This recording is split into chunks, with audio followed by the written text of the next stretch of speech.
আমাৰ কপাল হয়তো আমি কোনোবা এদিনা শিৱসাগৰ বাসীয়ে কিবা এটা ভাল কাম কৰিছিলে, যিটো ভাল কাম কৰা বিনিময়ত জনতা অখিল গগৈ শিৱসাগৰবাসীয়ে পালে। যিজন বিধায়কক লগ কৰিবৰ কাৰণে 3-4খন গেট নালাগে।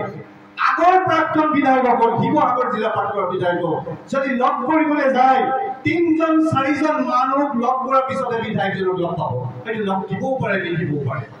আমাৰ বিধায়কজনে যদি খাই আছে হাতৰ ভাত লৈ মানুহজনক লগ কৰিবলৈ আহিছে। আমাৰ বিধায়কজনে যদি ক'ৰবাত কথা মিটিঙৰ কথা কৈ আছে তেওঁ আকৌ মানুহখিনিক লগ কৰিছে। আমাৰ বিধায়কজনে কিবা অনুমোদন বিচাৰি আহিছে, কি লাগে আপোনালোকক? মই 125টা বিধায়ক সমষ্টি বিচাৰত মই এজন দুখীয়া বিধায়ক, কি লাগে কেনেকৈ সহায় কৰিম কওক? যি আছে হাত জোকাৰি পেনৰ জেপ উলিয়াই থকা মানে বস্তুটো দি দিছে। আপোনালোকে অসুবিধা পাইছে নেকি? জিলাৰ সমিতি বা সমষ্টি সমিতি বা কোনো এজন শিৱসাগৰ জিলাৰ শিৱসাগৰ সমষ্টি বিষয়ববীয়াই অখিল গগৈ লগ কৰিবৰ কাৰণে জিলাৰ সভাপতিৰ পৰা সমষ্টি সভাপতিবিলাক এপইণ্টমেণ্ট ল'ব নালাগে, কিন্তু বেলেগ দলৰ পৰা এপইণ্টমেণ্ট ল'ব লাগে। লাগে নে নালাগে বাৰু?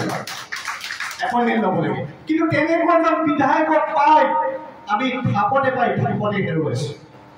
আজি এই মহিলাৰ যিখন নাৰী বাহিনী 4টা সমষ্টি শিৱসাগৰ সংলগ্ন হৈ আছে। আমগুৰি আছে, নাজিয়া আছে, ধাৰুৱা আছে। আমগুৰিত সাংঘাতিক জিলাৰ সমষ্টি কমিটিখন আছে যদিও নাৰী বাহিনী কমিটিখন নাই। ধাৰুৱাত আমাৰ সৌভাগ্য অখিল গগৈৰ লগৰে এজন আমি সংগ্ৰামী নেতা ধৈৰ্য কুমাৰক পাইছিলোঁ। উপনিৰ্বাচনত দলে বলে অসমৰ সকলো দল সংগঠন জাতীয় সত্তা থকা জাতীয়তাবাদী থকা নিৰ্দেশে তাত লৈ আমি কাম কৰিছিলোঁ। আজি তাত কাম কৰিবলৈ আমাৰ অলপ অসুবিধা হৈ আছে। নাজিৰাতো আমাৰ কমিটি আছে, কিন্তু সাংঘাতিক দিশত আমাৰ অকমান অসুবিধা হৈ আছে। কিন্তু কথাটো হ'ল যিজন বিধায়ক এই সমষ্টিটোত আছে এই সমষ্টিটোৰ নাৰী বাহিনী কমিটিখন ইয়াতকৈ শক্তিশালী হ'ব লাগিব। আজি ভৰি যাব লাগিছিলে, এই বলটোত আজি নধৰা হৈ থাকিব লাগিছিলে, কাৰণ আমি বিধায়কজন পাইছোঁ। কিন্তু ইয়াৰ পিছৰ কাৰ্যসূচী আমি কি ল'ম? আমি এনেকৈ প্ৰতিষ্ঠা দিৱসে পাতি থাকিমনে শিৱসাগৰ জিলাৰ নাৰী সমিতিখন শক্তিশালী কৰিম?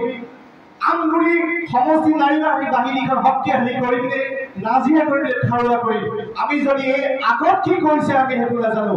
আগৰ পূৰ্বপুৰুষসকলে বহুত ভুল কৰি থৈ গ'ল। এতিয়া আপোনালোকে জানে মই আমগুৰি সমষ্টি মই হয়তো যদি এই খচৰাখন যদি চৰকাৰ নিৰ্বাচন